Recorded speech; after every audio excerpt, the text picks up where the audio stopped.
当年风灾季节，华东一度较壮下嘅天气，接接係重災期，天才要優先提防，韓國愛確實做到嘅觀念。花蓮縣蘇鳳鄉豐田天氣，行人要一般客家。喺頭擺嘅考古研究當中，就看得出豐田天氣頭擺係花蓮海嘅河壩，係大農特別會淹水。採地嘅牛奶沙期發展協會就發起嘅豐田會防災工作坊，畫出沙期嘅防災地圖，希望同後生人牽檢起來，向下去花蓮檢視街道嘅防災係個持久嘅效果。當日的了解也對後生嘅無出意料，見到係適合睇中度嘅切身體，就係為到愛以防災害。去年是不是有進去的那一個也是在山邊？這個山邊路115號，還有131號。那目前這兩個點比較嚴重。有些可能老人家很知道的一些位置會淹水啊之類的，會土石流，但是年輕人可能，尤其像我是外地人，可能不見得知道，所以想說來了解。土石流顯示器在這邊的。加上豐田會防災工作坊，他今日分做3組，睇地圖項畫家畫嘅，分別針對花蓮縣蘇鳳鄉豐田地區10美村，也就係鳳山村、鳳梨村、豐平村嘅地圖，就等自家睇地方項嘅生活經驗，一啲表示出會為咗太水、土石流嘅素材，甚至係睇災難來嘅時節，應該要帶動老人家生活嘅避難平安。從小的集結點再去打，然後這邊是一個就是轉車點嘛，救護醫療系統那種這邊再轉出。其實我們消防隊人力有限，因為上班只有5個人，然後就這裡只有1台，所以如果1台出來以後，其他的案件其實是沒有辦法消防體系顧慮得到。在任何外援沒有辦法進駐的時候，我們如何自救是一件非常重要的事情。對，我們可以讓傷害就降到最低，是我們希望去可以解決的問題。在今天清晨5點，海葵的暴風圈已經接觸到本島陸地。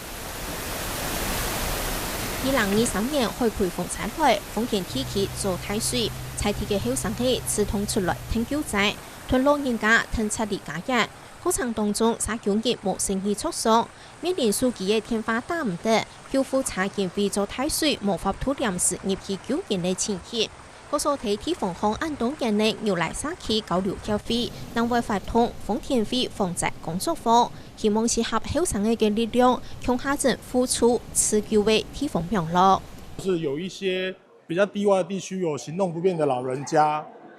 需要送醫或是撤離，可是因為那邊淹水，救護車沒有辦法到達，所以我們就進去把老人家背出來。因為其實我們在過去花蓮不同的災害裡面，也大概發現，大概平均如果發生大型災害啦，大概平均需要6個小時到12個小時左右的時間，國家的緊急救援才會啟動，才會反應。那在6到12個小時之間，你必須還是靠村落的自救系統來去做輔助。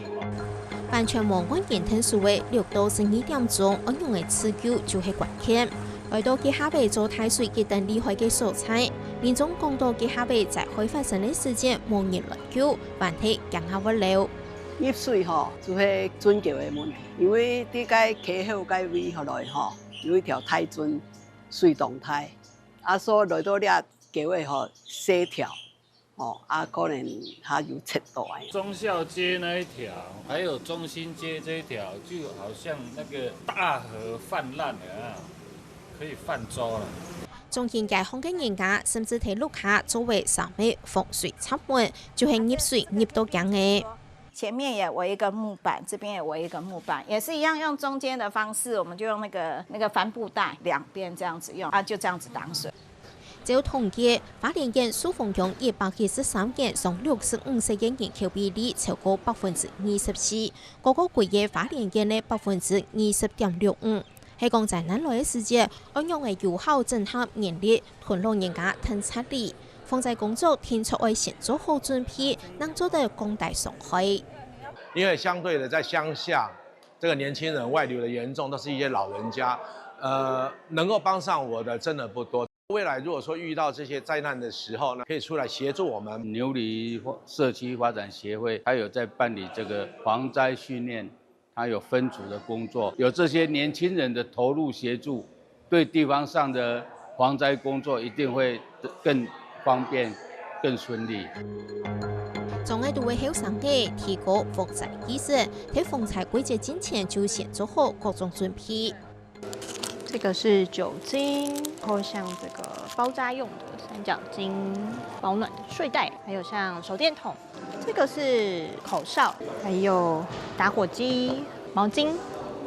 簡單嘅緊急急救包，無論係救災也係自救，就做得睇專業救護人員到來之前做好初步嘅簡單處理。亞擺工作坊討論整理出來嘅社區災害地圖，咪會貼貼社區地位，幫大家認知。未來越來越多的天然災害的時候，能不能重新組起這個組織，讓大家有一個比較大的向心力，讓它不只是救災，不只是防災，甚至也可以包含到村莊的建設，甚至村落的互相的照顧跟社福性。極端氣候、環境變遷是為害將來嘅天然災害還冇厲害，睇在那來嘅世界安用嘅持久付出，加強救災應變能力，更怕係每等人都要有嘅生存能力。